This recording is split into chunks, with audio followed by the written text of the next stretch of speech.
Welcome to the Inspired Show, health, fitness, and beyond. The show that helps you get healthier, fitter, stronger, and most importantly, the best version of yourself. Helping you overcome emotional fatigue, stress drinking, helping you improve your lifestyle in a manageable and sustainable way. Thank you all for your support. Don't forget to subscribe, hit the like button, and each video to grow our community. Hey team, and welcome to this week's episode of The Inspired Show. The show that helps you get fitter, stronger, happier and healthier, but most importantly, the strongest version of yourself. In this week's episode, we're talking about fitting in your exercise and workouts around your busy schedule as a working professional or a busy parent. But before we delve into today's subject, if you haven't done so already, drop the page and subscribe to keep up to date with all our content. Give this a little thumbs up and let me know your thoughts in the comment section. Before we delve into this week's topic, it's very important to understand why we're exercising. A lot of people fall into the trap of exercising to lose weight. You see, whilst exercise, working out, can contribute to weight loss, it certainly isn't the most beneficial thing it gives us. So don't fall into the trap of only exercising to lose weight, otherwise you're going to miss out on all the other benefits when you don't want to lose weight. So why should we be exercising? Well, firstly, it's going to make us physically stronger. It's going to improve our mental health and make us mentally stronger. It's going to give us more energy. It's going to create discipline. But most importantly, it's making us harder to kill. So really emphasize these reasons as the reasons why you're working out. What you're doing right there is you're giving yourself a powerful driver to make sure you follow through on the exercises. But we're going to go through some tips today that are going to help you get the most out of being consistent with your workouts and reap the benefits from that consistency. So the first thing is to plan ahead. Like, we've all got busy lives between work, family, and social life. Sometimes our self-care, which can be a form of working out, is often left at the bottom of the pile. A lot of people feel like if they can't work out 4, 5, 6 times a week, then what's the point? So simply taking a little bit of time out of your week to plan out when you're going to be working out is going to be an absolute game changer. And what I would recommend when it comes to planning your workouts, plan in the bare minimum that you know you can do no matter what. You might turn around and say, well, Luke, I can only work out 2 times per week. That's absolutely fine. Just planning those 2 workouts. Pop them in your diary as an appointment, as you would maybe if you're going to the doctor's, if you had a work meeting, if you had a teacher's parents' evening in school, put it into your diary as an appointment, okay? Make sure it's in your schedule. What you're then doing is you're putting a level of commitment on that workout to get it done. Now, even though you've only planned in 2, if you get more than that, it's a bonus. So it's much better to plan in 2 and do more than planning more, not quite achieve it and feel like you failed. So that's a really great way of mentally getting around it. Once you've planned in your workouts, you also want to look at the time that you're going to be planning them in. Now, ideally, you want to plan them in the morning if you can. You see, if we get it done first thing in the morning, it's one win that we can stack for the rest of the day.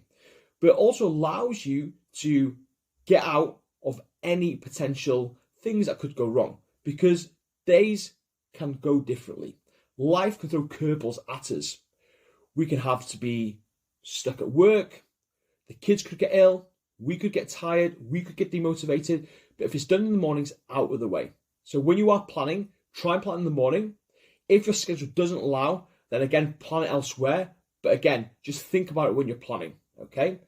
Next up, when it comes to working out, chances are, with you being very, very busy, you're going to be planning 2 to 3 workouts per week. So you really want to be emphasizing on the compound exercises. The exercises are going to give you your most bang for your buck. These are things like your squats, your deadlifts, your presses, your rows. These are going to hit multiple muscle groups in one go. I would also recommend you prioritize full body workouts over splitting your body parts up. Because if you can only go to the gym twice a week, 3 times a week, there's no point doing arms on one day, legs on another day, because you're not going to get the most bang for your buck. You're much better off doing a full body workout where you're hitting all muscle groups multiple times over the week and reaping the benefits of that. By doing that, you're going to see much more improvements in your strength, much greater improvements in your physique, and you're going to get the benefit of feeling motivated from seeing those results, getting stronger, getting fitter in those lifts as well. When it comes to cardiovascular work, if you're strapped for time, prioritizing high intensity interval training over long steady cardio is going to be beneficial for you, because it's going to allow you to fit in a lot of effort in a small amount of time. So when it comes to planning your workouts, planning full body workouts with compound lifts and prioritizing HIIT training if you are stacked for time. Obviously, if you do have a little bit more free time during the week and you want to fit in some longer bouts of cardiovascular work to help with your heart health, yes, by all means do that. But again, it's about optimizing time at the moment, okay? So next up is making sure that you've got some pieces of equipment at home. Because like I said, there are going to be times when shit hits the fan, when your schedule needs to change, poorly children, having to work from home, whatever it may be. So if you've got a couple of pieces of equipment in the house, you can utilize those as a bit of a home workout, whether it's a couple of dumbbells, some kettlebells, maybe a barbell. Then you've got no excuse but to follow through and do the things you committed to keep you moving forward towards your physique and mental health goals.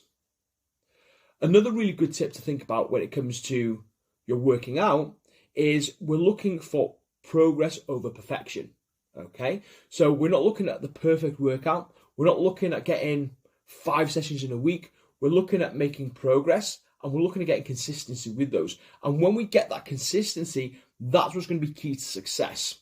And like I said, when you build consistency, that's going to yield better results. And the more consistent you can be, the more chance you're going to start developing a habit out of it.